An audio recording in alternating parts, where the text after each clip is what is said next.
अस्सलामुअलैकुम my YouTube family, welcome back to my channel. कैसे हैं आप लोग? उम्मीद करती हूँ खैरियत से होंगे। मेरी तबीयत थोड़ी सी ख़राब थी, आवाज़ बिल्कुल मेरी नहीं निकल रही थी, लिहाजा मैंने 2 दिन व्लॉग ही नहीं डाला है और पिछले व्लॉग्स मेरी चली भी नहीं।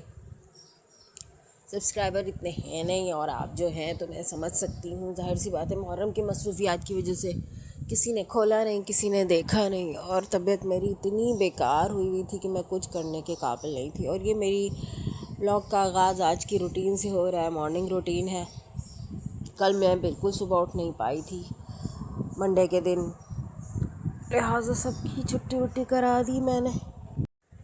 कल रात को भी मैंने रोटियां बाहर से मंगवाई थी। मैंने कहा था रोटी बाहर से ले आए अपने हस्बैंड को, क्योंकि मेरे अंदर पकाने वकाने की हिम्मत नहीं है और बच्ची पका रही थी तो उसको इतनी हैबिट नहीं है और वो परेशान हो जा रही है।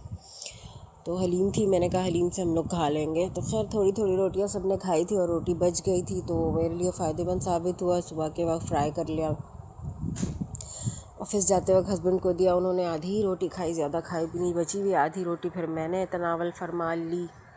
भूख लग रही थी, दवाइयाँ खा रही हूँ ना तो भूख ज़्यादा लग रही है। नाश्ता पैक करके भी नहीं दिया मैंने हस्बैंड को, सिर्फ रोटियां ही ले जाते हैं, वो भी मेरी तबीयत देख के मना कर देते हैं, अक्सर मना कर देते, कहते रहने तो मैं बाहर से खा लूँगा।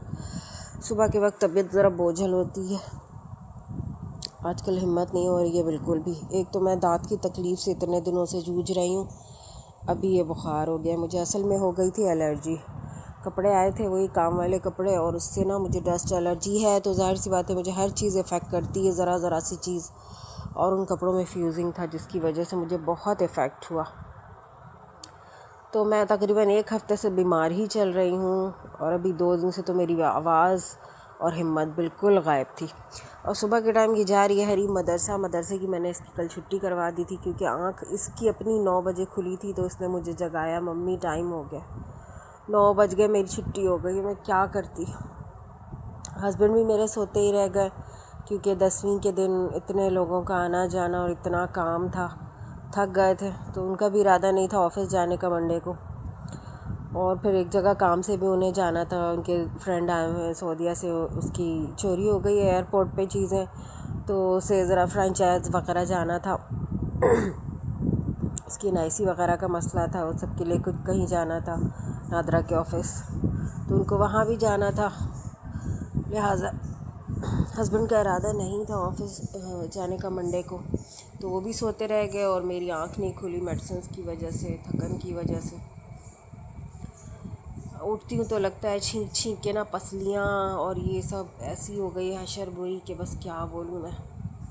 खैर आधी रोटी थोड़ी मैंने भी खा ली बैठ कर के, थोड़ी अभी भी मेडिसिन मुझे लेनी ही पड़ेगी।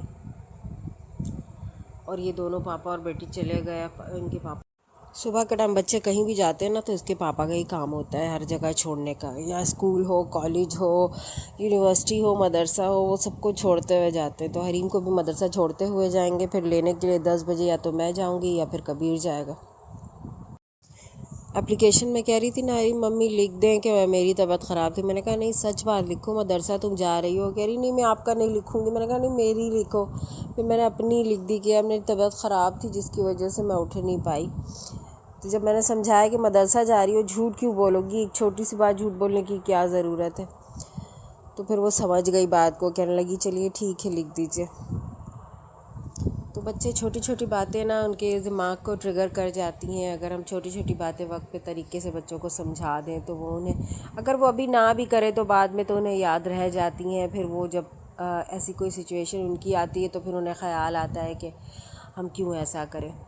तो मेरे बच्चों की काफ़ी हद तक आदत है, वो झूठ नहीं बोल पाते मुझसे। सुबह सुबह बोल रही हूँ, बचपन से ही उनकी आदत है। वो अगर कोई गलती करते भी है तो कबूल कर लेते हैं कि मैंने ऐसे किया था तो ऐसा हो गया। और ये देखें गाड़ी निकाली हस्बैंड ने मेरी, इतनी मुश्किल मरहला है यहाँ से गाड़ी निकालना, मुझे तो खौफ आता है देख के। और ये मैं थोड़ी सी क्लिप शामिल कर रही हूँ 10वीं के दिन हलीम जो बनाई थी, बननी तो 9वीं को रात को चाहिए थी, नहीं ना गैस आता है ना हिम्मत होती है, लेकिन मैंने नियत की थी तो मैंने कोशिश भी की। जैसे ही मैंने दालें धोकर चूल्हे पे चढ़ाई ना, गैस तो पहले ही नहीं आ रही थी, ज़रा ज़रा सी आ रही थी। मैंने कहा चलो कुछ हो जाए, गल जाए कम से कम। तो जैसे ही मैंने रखी तो गैस वो बिल्कुल से ख़त्म हो गई। पूरे मोहल्ले में ही गैस नहीं थी, सब लोग परेशान थे। फिर वैसे गल नहीं पाई, कच्ची गली थी। फिर मैंने कुकर में चढ़ाया और सिलेंडर में ही मैंने हलीम पकाई। बहुत मुश्किल से, सिलेंडर में भी गैस इतना ज़्यादा नहीं था, दुकानें वगैरह बंद थी। सिलेंडर में जैसे तैसे करके मैंने हलीम तैयार किया, बहुत मुश्किल से। रात में थोड़ा मैंने आधा कर लिया कि चलो अब अगले दिन अगर गैस आई सुबह के टाइम तो कर लूँगी, क्योंकि सिलेंडर में इतना हो नहीं पाता और इतनी मिकदार में था तो फिर कैसे पकता। आधी अधूरी तैयारी मैंने कर ली थी, गोश्त गला लिए थे, मिक्स कर लिया था सारी चीज़ें। और पतीली ना चेंज कर रहे थे हम, वो लबालब भर गई थी। हस्बैंड मेरे कह रहे थे चेंज कर लो, गिर जाएगी उबल के। ज़्यादा वीडियोज़ वगैरह मैं बना ही नहीं पाई, तबीयत नहीं थी सही। और फिर इतना हंगामा मचा रहता है ना, कोई आ रहा है कोई जा रहा है। वैसा सुकून वाला घर नहीं है कि भाई अपने घर में रहे। हम हर वक्त किसी का आना जाना, बच्चों की वजह से मोहल्ले के बच्चे भर जाते हैं, इधर उधर के बच्चे, इतने लोग घर में, अल्लाह अकबर। दरवाज़ा खोलना बंद करना, बिठाना, पानी दो, खाना दो, ये करो वो करो, इतना मसला। खैर अल्लाह के करम से गुज़र गया दिन। हलीम बंटवा दी थी मोहल्ले में, मैंने प्यालियों में बंटवा दिया था हलीम से, और बाकी पैकेट्स बना के रिश्तेदारों में या इधर उधर दिलवा दिया था। तकरीबन हलीम ख़त्म हो गई थी, एक प्याला हलीम बची थी हमारे लिए घर में, जो कि हमने किसी ने भी ढंग से खाई नहीं अभी तक। रात को भी निकाला था तो वो थोड़ी सी ही बच्चों ने खाई, रोटी से लगा लगा के, फिर खाई भी नहीं। असल में गैस चली जाती है 9 बजे तक, उसके बाद से फिर सिलेंडर पे काम करो। और मेरी तबीयत ठीक है नहीं, बच्चे को खुद से करने की आदत उतनी है नहीं, सेटिंग से समझदारी से कोई काम करना, बस किसी तरह जैसे तैसे खा पी के टाइम पास हो जाता। तो यूँ गुज़र रहे हैं दिन और शब व रोज़।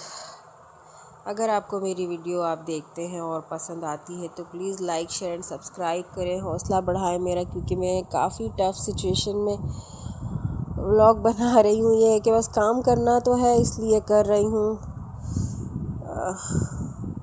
हार नहीं मानना है मैंने यार, सोचा है हार नहीं मानूँगी इंशाल्लाह। तो आपसे मिलेंगे नेक्स्ट व्लॉग में, दुआओं में याद रखिएगा इंशाल्लाह। अल्लाह हाफ़िज़।